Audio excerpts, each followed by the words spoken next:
चला तर व्हिडिओला सुरुवात करूया. तर आपण पाहतो जेव्हापासून ही सुष्मिता घरात आली आहे तेव्हापासून स्वानंदीचा अपमान करणं, समरचा अपमान करणं आणि फक्त अधिकार मिळवणं एवढंच तिच्या डोक्यात आहे. पण हा तिचा सगळा माज एका झटक्यात उतरवण्याचं काम आपल्या आजीने केलेलं आहे. खरं तर आजींना सुष्मिताचं वागणं अजिबात पटलेलं नाहीये, पण घरामध्ये शांती टिकावी म्हणून आजी शांत बसलेत. पण आता त्यांना राहवलं नाहीये. आजींनी सान्नकन या सुष्मिताचं थोबाड फोडलंय. अंशुमनचा खरा चेहरा तिच्या समोर सगळ्यांच्या समोर आणलाय आणि स्वानंदीला म्हणाल्यात, स्वानंदी, अंशूने तुझ्याबरोबर फार चुकीचं केलंय. तुम्हा बहिणी बहिणींमध्ये खूप वाद पेटवलाय. त्यामुळे अंशुमनला शिक्षा देण्याचा अधिकार फक्त तुला आहे. सांग, तुला काय शिक्षा द्यायची आहे? जी शिक्षा तू देशील ना ती शिक्षा या अंशुमनला मान्य करावीच लागेल. तेव्हा आता प्रेक्षकांनो, स्वानंदी अशी काही जगावेगळी शिक्षा देते ना, ते बघून तुम्हाला जाम मजा येणार आहे. तेव्हा ती शिक्षा नक्की कोणती आहे, काय आहे, हे बघत राहा शेवटपर्यंत. खूप जबरदस्त व्हिडिओ असल्यामुळे शेवटपर्यंत पहा. चला तर व्हिडिओला सुरुवात करूया. तर आपण पाहिलं की मल्लिका आणि अंशुमनने बरोबर या सुष्मिताला पट्टी पडवलेली असते आणि त्याप्रमाणे ही चालूसुद्धा लागते. आणि पूजेच्या दिवशी बरोबर ही सुष्मिता अस्त्र काढते आणि समरला बोलते, जिजू, तुम्ही म्हणाला होतात ना की तू जे मागशील तुला मिळेल. आणि तसंही काल डायनिंग टेबलवरती आजीसुद्धा म्हणाल्या होत्या की पूजे दिवशी मला मी मागेल ते गिफ्ट मिळणार आहे, त्यामुळे मी तुमच्याकडे एक गिफ्ट मागणार आहे. समोर बोलतो, बोल ना, तुला काय गिफ्ट हवं आहे? तेव्हा सुष्मिता बोलते, मला या घरच्या चाव्या हव्या आहेत, या घरचा अधिकार हवा आहे. जो अधिकार माझ्या ताईला मिळालाय ना, तोच अधिकार मला या घरात हवा आहे. त्यामुळे तुम्ही एक काम करा, तिच्याकडच्या चाव्या मला द्या. तेव्हा समोर बोलतो, जमणार नाही. त्यांनी तो अधिकार कमवलाय, मिळवलाय. या घरातल्या लोकांची मनं त्यांनी जिंकली आहेत. तू काय केलंयस? त्यामुळे तुला फुकट काहीच मिळणार नाही. तेव्हा सुष्मिता बोलते, वाह वा जिजू वाह. नाही म्हणजे तुम्ही समर राजवाडे आहात ना, आणि आता तुम्ही स्वतःचा शब्द फिरवताय, म्हणजे तुमच्या शब्दाची आता काय व्हॅल्यू राहिली? तेव्हा स्वानंदी बोलते, सुष्मिता, खबरदार खबरदार, जर राजवाड्यांना वाटेल ते बोललीस तर. त्यांचा शब्द माझ्यासाठी खूप मोठा आहे. त्यांच्या शब्दापुढे या चाव्या माझ्यासाठी मॅटरच करत नाहीत. तुला चाव्याच हव्यात ना, घे चाव्या घे, पण शांत हो. भांडणं करू नकोस, वाद करू नकोस. राजवाड्यांना किंवा आजींना त्रास होईल, प्लीज असं घरात वागू नकोस. आणि प्लीज या चाव्या जप. तुला माहीत नाहीये यांची किंमत किती मोठी येते. असं म्हणतं स्वानंदी चाव्या त्या सुष्मिताला देते. सुष्मिता त्या चाव्या घेते. ती जाम खुश झालेली असते. हे सगळं पाहून मल्लिकाला खूप आनंद झालेला असतो. मल्लिका मनातल्या मनात म्हणत असते, वा, ही कठपुतली तर एक नंबर हुशार निघाली. नाही म्हणजे जी गोष्ट मला इतके वर्षानुवर्ष जमली नाही, ती या मूर्ख सुष्मिताने एका मिनिटात करून दाखवली. वा सुष्मिता वा. असं म्हणतच ती अंशुमनकडे बघत असते आणि मनातल्या मनात हसत असते. दोघांना फार भारी वाटत असतं, कारण त्यांचा हा प्लॅन पहिल्यांदाच फत्ते झालेला असतो. पण हे सगळं आजीला अजिबात बघवत नाही. आजी इतके दिवस शांत बसलेली असते. पण आता प्रश्न असतो राजवाड्यांच्या इज्जतीचा, वर्षानुवर्ष मेहनतीने कमवलेल्या पुंजीचा. सुष्मिता मात्र वेडीपिशी झालेली असते. ती जोरजोरात तोडत असते, या चाव्या आता माझ्या आहेत. या घरावर आता फक्त माझा हक्क आहे, स्वानंदीताईचा नाही. हे सगळं पाहून आजींचा पारा मात्र 7व्या आकाशाला भेटतो.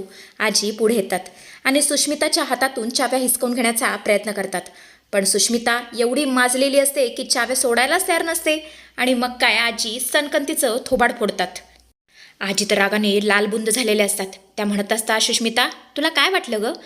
माझ्या मुलाने, माझ्या नातवाने रक्ताचं पाणी करून कमवलेल्या या प्रॉपर्टीवर मी तुला असा डल्ला मारू देईन?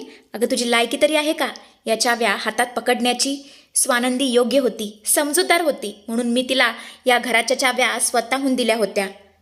पण आता कान उघडून ऐक, असं कुणालाही मी या चाव्या घेऊन देणार नाही. तुला तर नाही आणि तुझ्या सासूला तर अजिबात नाही. तेव्हा स्वानंदी बोलते, आजी, पण खरंच मला या चाव्या नको आहेत. तुम्ही सुष्मिताला दिल्या तरीही चालतील.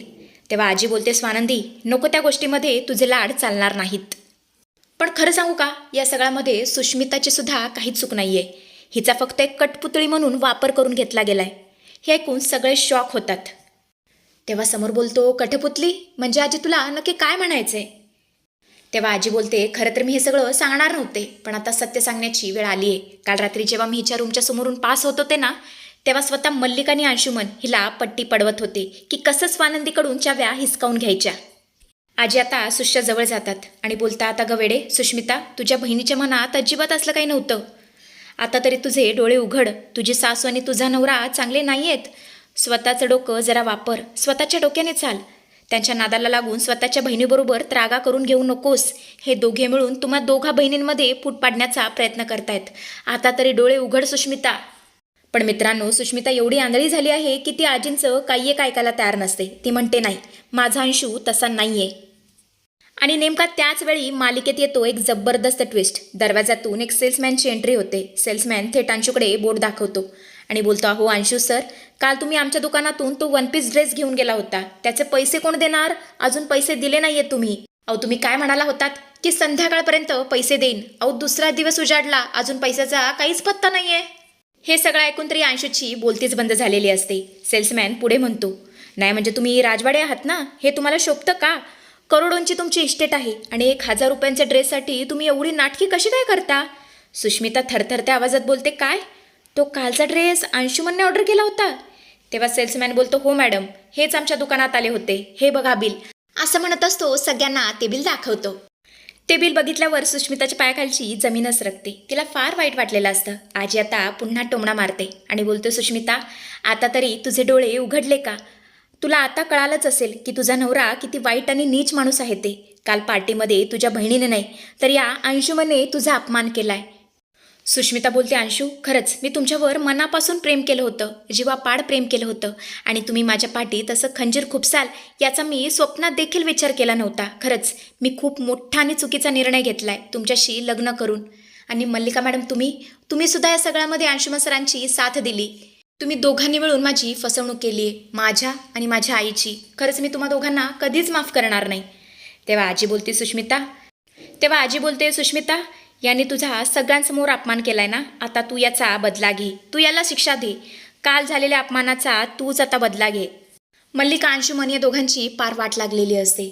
अंशुमन विचार करत असतो, बापरे, आता ही मला काय शिक्षा देईल, काय आता पुढे होईल याचा तो विचार करत असतो.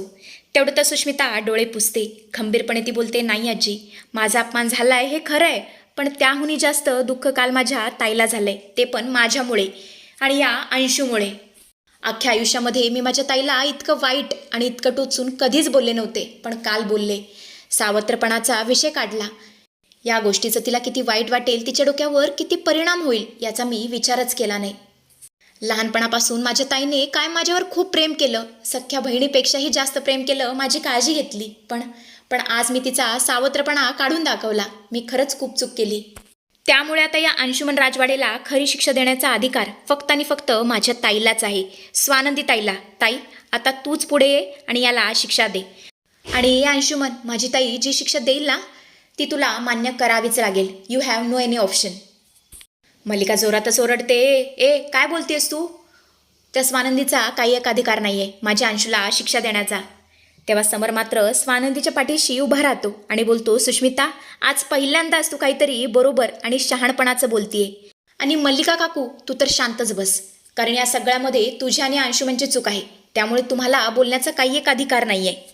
स्वानंदी मॅडम, या अंशूला आता तुम्ही शिक्षा द्या, कारण याने तुमच्यात आणि तुमच्या बहिणीमध्ये आग लावण्याचा अत्यंत नीच प्रयत्न केलाय.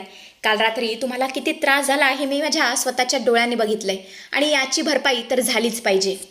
स्वानंदीच्या डोक्यात आता एक भन्नाट आणि खतरनाक आयडिया आलेली असते. ती गालातल्या गालात हसते. स्वानंदी बोलते, सुष्मिता, जा तो वन पीस ड्रेस खाली घेऊन ये. सुष्मिता घाबरते आणि बोलते, ताई, आता काय करणार आहेस तू? मला पुन्हा तोच ड्रेस घालायला लावणार आहेस का?